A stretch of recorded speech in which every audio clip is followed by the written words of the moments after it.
नारी एक प्रतिमान, प्यार पुचकार दुलार देती हमें वो जन्म उपहार। बनते बनाते, बढ़ते बढ़ाते, सुनते सुनाते, पढ़ते पढ़ते, गुनते गुनगुनाते और ज्ञान देकर बनती वो पहली गुरु महान, और जग को देती जीवन के प्रतिमान। सबको शक्ति से खींचकर बनाती उसे शिव सर्वशक्तिमान। अपनी भक्ति शक्ति को दान कर बनाती उसे शिव शंकर करुणा निधान। कभी बहन, कभी भाभी, कभी मामी, चाची बन रोपती संस्कारों की खान।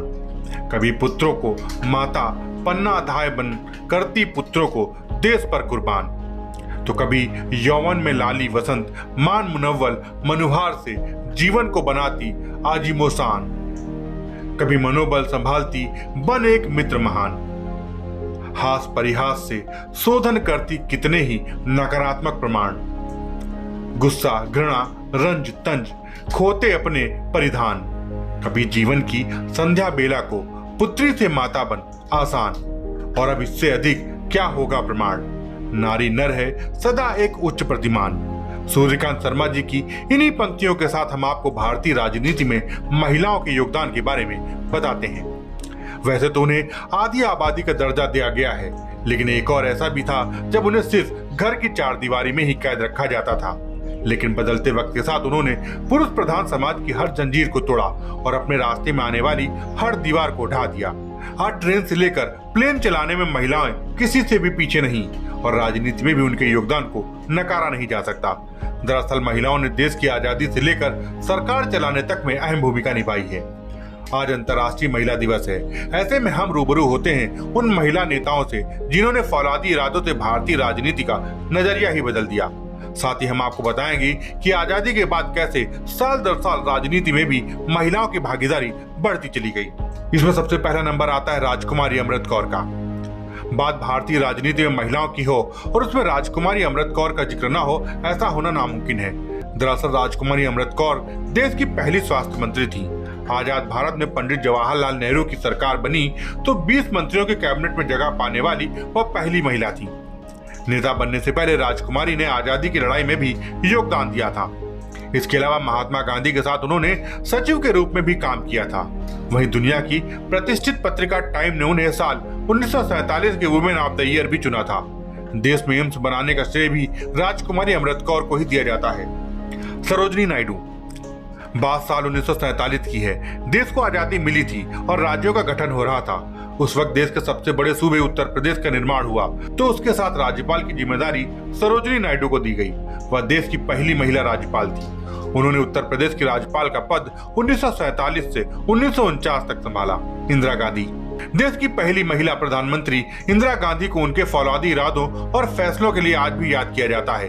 उन्होंने 3 बार प्रधानमंत्री पद को संभाला। हालांकि चौथे कार्यकाल के दौरान उनकी हत्या कर दी गई। हालांकि उनके राजनीतिक काल में एक वक्त ऐसा भी था जब उनकी ही पार्टी के नेता उन्हें गूंगी गुड़िया कहकर बुलाते थे। लेकिन अपने फैसलों के दम पर इंदिरा ने न सिर्फ उन नेताओं की बोलती बंद की, बल्कि पूरी दुनिया में अपनी धमक कायम की। सुचेता कृपलानी। देश की पहली महिला मुख्यमंत्री सुचेता कृपलानी थी। प्रसिद्ध गांधीवादी नेता आचार्य कृपलानी की पत्नी सुचेता ने साल 1963 से 1967 तक उत्तर प्रदेश की मुख्यमंत्री का पदभार संभाला।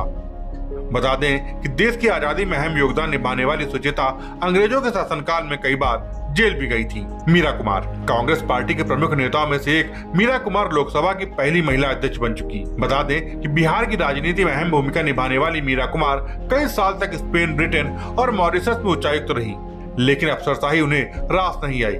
ऐसे में उन्होंने राजनीति में कदम रखा। मीरा कुमार की सास सुमित्रा देवी बिहार की पहली महिला कैबिनेट मंत्री थी। निर्मला सीतारमण। निर्मला सीतारमण उन महिला नेताओं में से एक हैं जो बेहद कम समय में राजनीति के शिखर पर पहुंची। देश की पहली महिला रक्षा मंत्री बनने के अलावा वह देश की पहली पूर्णकालिक महिला वित्त मंत्री भी हैं। बता दें कि उनसे पहले तत्कालीन प्रधानमंत्री इंदिरा गांधी ने पीएम पद के साथ साथ वित्त मंत्री और रक्षा मंत्री का पदभार संभाला था। लेकिन सीतारमण से पहले किसी भी महिला को ये दोनों पद स्वतंत्र प्रभार के रूप में नहीं मिले थे। सुषमा स्वराज। सुषमा स्वराज उन महिला नेताओं में से एक रही जिनके फैन न सिर्फ उनकी पार्टी भाजपा में थे, बल्कि विपक्षी राजनीतिक दल भी उनकी तारीफ करते नहीं थकते थे। आपको बता दें कि सुषमा दिल्ली की पहली महिला मुख्यमंत्री बनी थी। इसके अलावा उन्होंने भाजपा सरकार में विदेश मंत्री का भी कार्यभार संभाला था। प्रतिभा पाटिल। देश की आजादी के 74 साल बीत चुके हैं। इस दौरान भारत में सिर्फ एक ही महिला राष्ट्रपति बनी है और उनका नाम प्रतिभा पाटिल है। उन्होंने 2007 से 2012 तक राष्ट्रपति पद संभाला। साथ ही साबित किया कि नीति निर्णायक मामलों में भी महिलाएं आगे रह सकती हैं।